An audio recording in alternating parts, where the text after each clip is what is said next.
A palavra continua facultada aos vereadores inscritos. Vereadora Rudilene, Vossa Excelência tem 10 minutos. Bom dia a todos, senhor presidente Júnior Gawa, colegas vereadores. Bom dia ao público que nos assiste. Bom, hoje a temática na Câmara é abacaxi, né, a saúde, a educação. Como sempre, estamos de olho no movimento das coisas da cidade. Mas eu gostaria de começar novamente falando sobre a questão da juventude, porque a iniciativa do Fórum, ela é um mecanismo que pode fazer com que os jovens digam, né, façam com que a sua voz seja ouvida e que eles mostrem através de documentos, através das suas manifestações organizadas, como o Robson colocou aqui, que eles precisam das oportunidades, né, a profissionalização desse jovem, a capacitação, o lazer saudável, né, a gente fala muito em Festival do Abacaxi, mas durante o ano, esse jovem ele não tem perspectiva nenhuma de construção de caráter através da inclusão. E eu acho que a gente precisa criar um caminho para que esse jovem tenha autoestima e possa acreditar que ele é, sim, uma coisa positiva, porque os números, as estatísticas, elas só mostram o jovem como o grande mal da sociedade atualmente. E eu, como educadora, eu me desafio a acreditar que não, que a falta de oportunidade é que leva o jovem para o caminho que muitas vezes não é o que ele escolheu, porque eu não acredito que nenhuma família crie seu filho para o mal. Às vezes, a família está ocupada em manter o sustento, dando alimentação, dando uma vestimenta, e esquece da parte que não custa nada, que é o diálogo, que é o afeto, que é a participação no dia a dia do jovem. Então, deixo aqui também o meu pedido de que a gente possa trabalhar junto com nesse fórum pelas políticas para os adolescentes. E penso que, ouvindo tudo que já foi dito, que a gente vive hoje, na verdade, apesar de ter ganho um prêmio de inclusão, o município ter ganho um prêmio de inclusão, que eu acredito que não seja fruto de um governo de 8 meses, mas sim de alguma coisa que já começou lá atrás, né, e hoje foi premiada, mas eu sinto que esse governo é um governo de exclusão. É um governo de exclusão.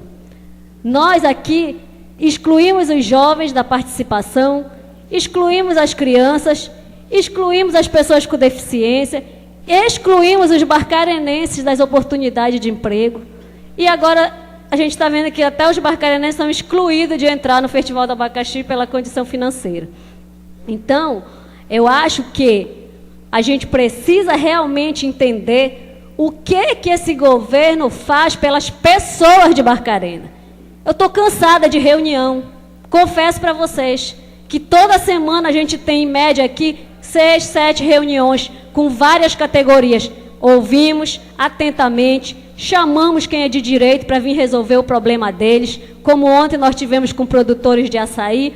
Amanhã eu gostaria até de estar dando retorno para a comissão da Zitacunha, do bairro do Zitacunha, que veio pedir espaço nessa tribuna, e dizer a eles que amanhã nós estaremos reunindo com a comissão, com a Secretaria de Obras, de Assistência e com o comandante de polícia, para dar um retorno das reivindicações dele, na questão da violência lá no bairro Zitacunha, né? E na mesma hora, no mesmo dia, nós teremos outro grupo de vereadores numa reunião lá em Conde, para resolver um outro problema que também foi questionado nessa tribuna, que foi a questão do remanejamento em Conde.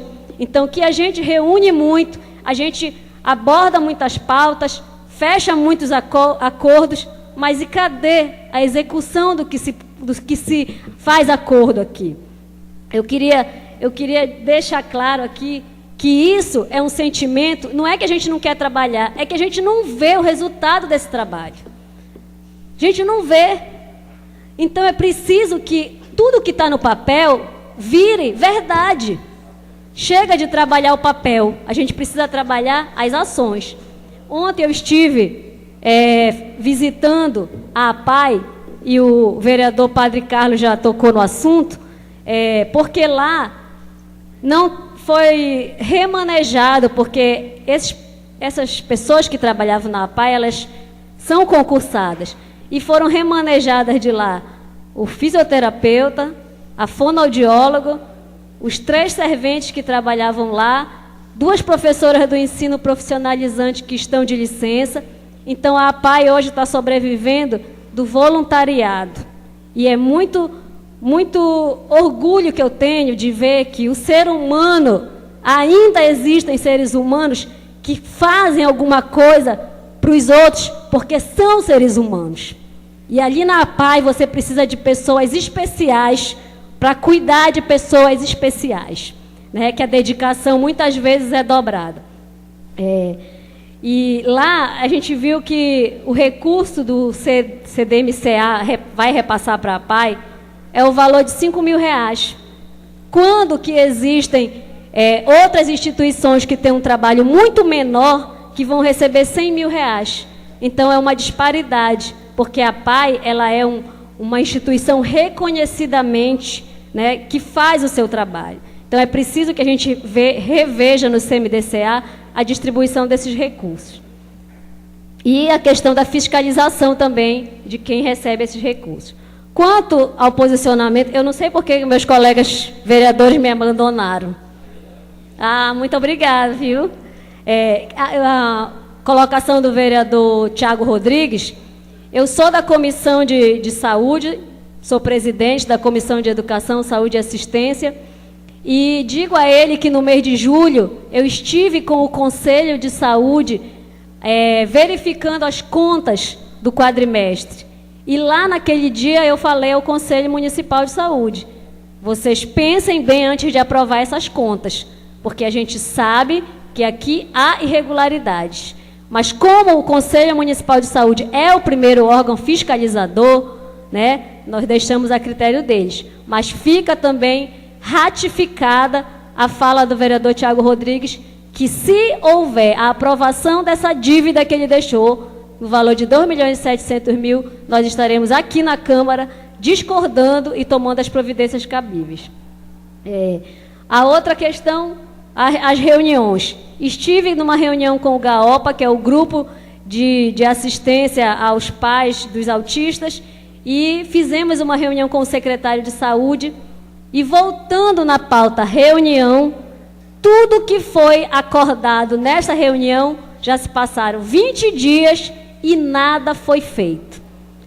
A questão que eu tratei publicamente da dispensa do fonoaudiólogo, do fisioterapeuta, do psicólogo, do terapeuta ocupacional, do centro de reabilitação, que eram contratados, mas capacitados para lidar com essas crianças, me foi informado que eles foram dispensados porque no lugar deles seria colocado os efetivos. Só que esses efetivos não estavam encostados em algum lugar. Eles estavam trabalhando também. Então, o que aconteceu? Tiraram os que estavam na APAE para colocar no centro de reabilitação. Tiraram os do Santa Joana, que são efetivos, para colocar no centro de reabilitação. Então, o que eu percebi é que descobrem um santo para cobrir o outro. Se esses profissionais contratados estavam lá, estavam trabalhando, e os efetivos também estavam trabalhando, por que, então, deixar o serviço descoberto? Nós vamos, sim, ter nesse município um caos anunciado por conta dessas demissões. Está difícil a gente entender como é que esse município vai se manter fazendo um trabalho, e eu digo a vocês, os funcionários públicos do município, eles têm feito o trabalho de 2, 3. Então, muitas vezes, quando você não é bem recebido, quando lá no hospital deixaram você esperando numa fila, está faltando gente para te atender. É humanamente impossível você fazer o seu serviço bem feito se você está sobrecarregado. Então, eu gostaria muito que a gente pudesse, né, fazer voz e pedir ao nosso executivo que olhe com mais carinho essa questão das demissões. Porque não há como se ter um município que trabalhe bem se você precisa de recurso pessoal. Só para a gente finalizar a pobreza do município, que agora Barcarena é um município muito pobre, agora o repasse do ICMS, PVA, do mês de agosto foi 5 milhões e 500. Só para a gente comparar com o nosso vizinho aqui, Abaetetuba, recebeu no mesmo período 799 mil. E o que a gente vê? Se nós estamos à míngua, Abaetetuba já decretou falência. Esses recursos, na minha opinião, eles são uma gestão errada, porque as pessoas que estão gerindo esses recursos não conhecem a realidade de Barcarena. Infelizmente, mais uma vez, nós temos que apontar a nossa metralhadora para os forasteiros que vieram ocupar esses cargos aqui.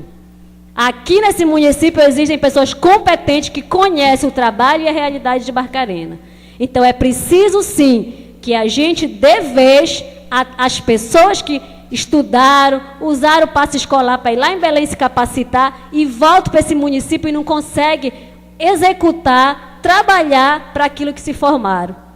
Então é aí que eu falo, a juventude não está sendo bem recebida depois de todo o esforço que eles fazem para se formar, né, para fazer uma especialização. Então, que a gente possa, sim, abrir as portas para esses novos profissionais que estão saindo das faculdades e os receba, sim, porque eles são competentes, eles estão preparados para tomar conta desse município. Muito obrigada.